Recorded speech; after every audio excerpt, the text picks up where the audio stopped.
Kumusta mga kaibigan? Salamat sa pagbisita sa channel na ito. Latest update. Napakasaya na makasama ka muli sa isa pang video na ito. Umpisahan agad natin. Ang ilan ay nagsasabi na ang pangangaliwa ay pangkaraniwan na lamang ngayon. Pero ang iba ay nagsasabing ito ay isang kasalanan at makalaman. Ngunit sa pagtingin sa lahat ng mga mag-asawa sa Hollywood na may mataas na profile na aktor at aktres na para lang nagwawasiwas ng kanilang basura pakaliwa at pakanan, na parang baliwala lang. Hanggat hindi nagagalit ang mga tagahanga at walang reaksyon ng media, okay lang. Dahil ang dalawang iyon ang tunay na tatapos career para ni Numan. Ang kanilang magulong love triangle ay nakakasakit para sa mga sangkot at kung minsan ay nauuwi sa paghihiwalay ng mga kasal. Kaya ngayon, narito ang pinakamalaking celebrity cheating scandals sa nakalipas na 2 dekada. Mula sa mga pangmatagalang pagsasama hanggang sa mga teen star na drama, narito ang isang roundup ng mga pinakanakakahiyang love triangle sa Hollywood. Una sa ating listahan, Arnold Schwarzenegger at ang kanyang kasambahay. ang isang ito ay kinasasangkutan ng isang lihim na pag-ibig ni Arnold Schwarzenegger. Hindi lihim na si Arnie ay sobrang mapagmahal at may 5 anak, ngunit ang isa sa kanila ay hindi mula sa kanyang napakatapat at hindi manloloko na asawa, si Maria Shriver. Noong 2011, isiniwalat ni Schwarzenegger na nagkaanak siya sa isang babae na kaniyang kasambahay noong 2001, habang kasal pa rin siya kay Maria.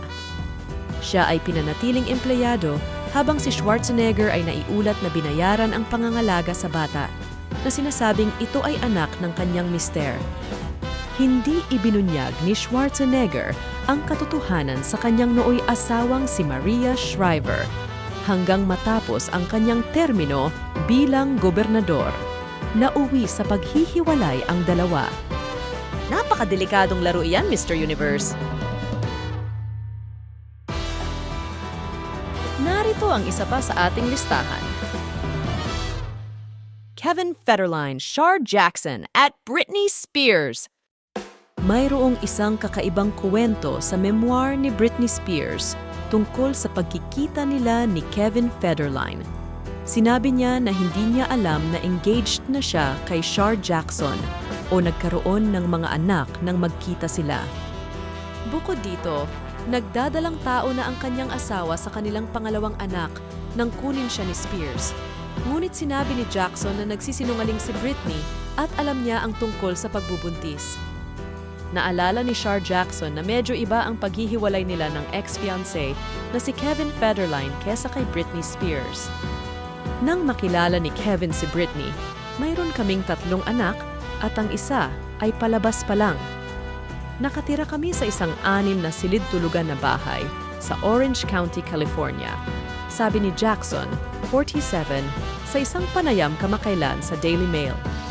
Isang araw noong nagkaroon ako ng masamang morning sickness at halos 6 na buwan akong buntis, nag-audition si Kevin para sa isang Coke commercial o kung ano man yon sa LA. Tapos 3 araw akong walang narinig sa kanya. Sinabi ni Jackson na nalaman niya na kalaunan ay nakilala ni Federline, 45, si Spears, 41, noong unang gabing natahimik siya sa radyo. Ang bersyon ng mga kaganapan ni Jackson ay lubos na kabaligtaran sa mga pahayag na ginawa ni Spears sa kanyang memoir, The Woman in Me, na pumatok sa mga estante noong Oktubre 24. Nabubuhay ako sa isang bula at wala akong maraming mabubuting kaibigan na mapagkakatiwalaan at makakuhang payo. Wala akong idea hanggang isang araw nung nagsasama na kami, may nagsabi sa akin, "Alam mo namang meron siyang bagong panganak na sanggol, di ba?" Sumulat si Spears, iginiit na siya ay walang alam tungkol sa sitwasyon ni Federline. Samantala, idineklara ni Jackson na nalaman niyang niloloko siya ni Federline nang lumabas sa mga pahayagan ang mga larawan ng siya at si Britney na magkayakap. Sa kabila ng lahat ng iyon, nagpakasal sina Spears at Federline at nagkaroon ng mga anak.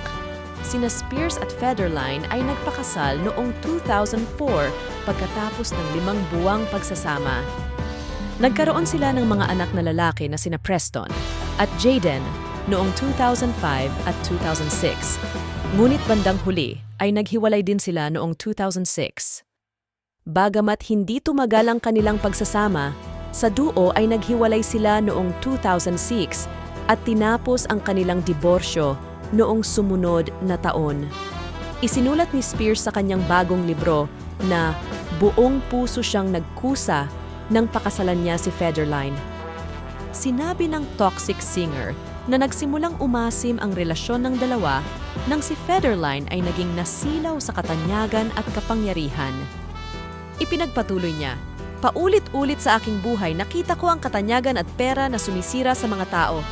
At nakita ko itong nangyari kay Kevin ng paunti-unti." Si Federline ay walang sinabi sa publiko tungkol sa memoir ni Spears. Gusto mo pa? Eto pa isa! Kristen Stewart, Robert Pattinson, at Rupert Sanders. Kung inaakala mong lalaki lang ang isasama sa listahang ito, nagkakamali ka. Noong 2012, isang bihasang LA paparazzi ang nakakuha ng ilang shot ng Kristen Stewart na nakikipag-smooching kay Rupert Sanders, ang direktor ng Snow White at ang Huntsman. Habang nasa shooting si Stewart ng film na Snow White and the Huntsman, nakipagrelasyon siya sa 41 taong gulang na direktor na si Rupert Sanders.